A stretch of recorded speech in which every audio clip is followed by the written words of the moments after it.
So, what is a hinged total knee replacement and when might it be needed?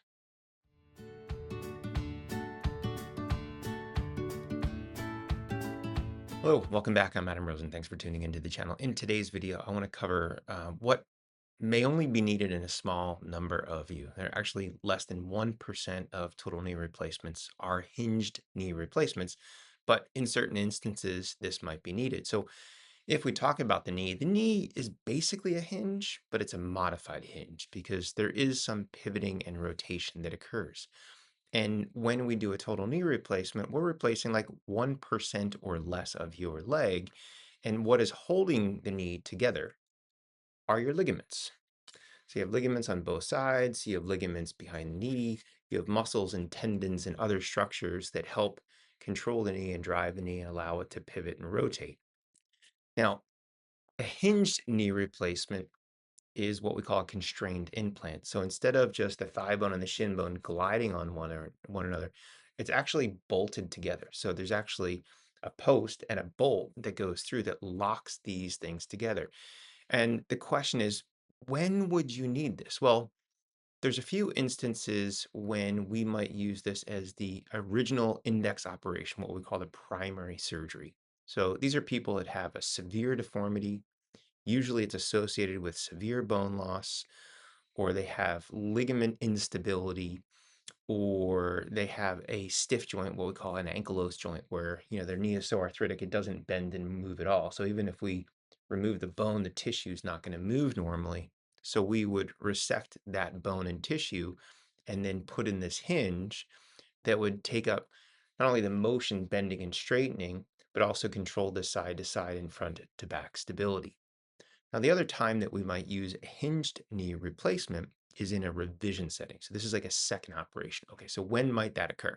Well, if someone had a knee replacement and had a severe injury, tore the ligament, and then the knee was grossly unstable and there was no way to really repair the ligament, we can do a hinge.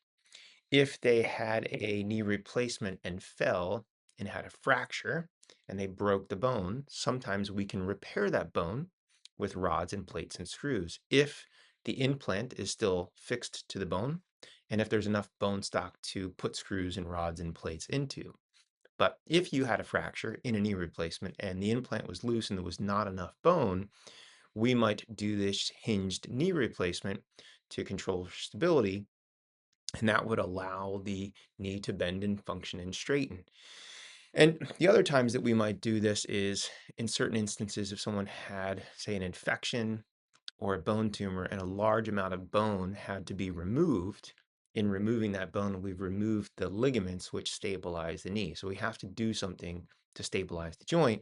And we would do that by putting this hinge knee replacement in. And just about every major manufacturer out there, their line of knee implants is a continuum. So they go from like partial knee replacements to knee replacements to constrained knee replacements to hinge knee replacements to what we call distal femoral replacements, where instead of just replacing a little bit of bone, because this would be the knee replacement and a regular knee replacement, when we do a hinge, we need to remove a little bit more bone back here, and that would allow for the hinge construct and the bolt to go. Now, if you had bone loss and we had to remove the bone here, this entire thing between my hand and the end of the implant might be metal, and that would make up for your lost bone.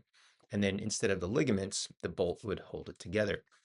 Now, why don't we use these in everybody? Well, when you add levels of constraint, you might change the dynamics of the knee. So a lot of people might say that it feels more mechanical. There's also more force on both the implant, so the bolt can break or fracture, as well as the stems that go into the bone, which anchor it in place so they can loosen over time. And also, some people develop some what we call hyperextension, where the knee wants to go back. So some of the implants actually have little bumpers that will go in to block the knee from going into hyperextension. So I hope that answers the question that very small number of you might have, but a few people had put in comments about revisions and what a hinged knee replacement is, and this just sort of covers what that might be and when it might be needed. If you enjoy this content, leave it a thumbs up. Be sure to subscribe so you get updates when the next videos like this come out. And as always, thanks again for watching. I'm Adam Rosen. Until next time, stay safe.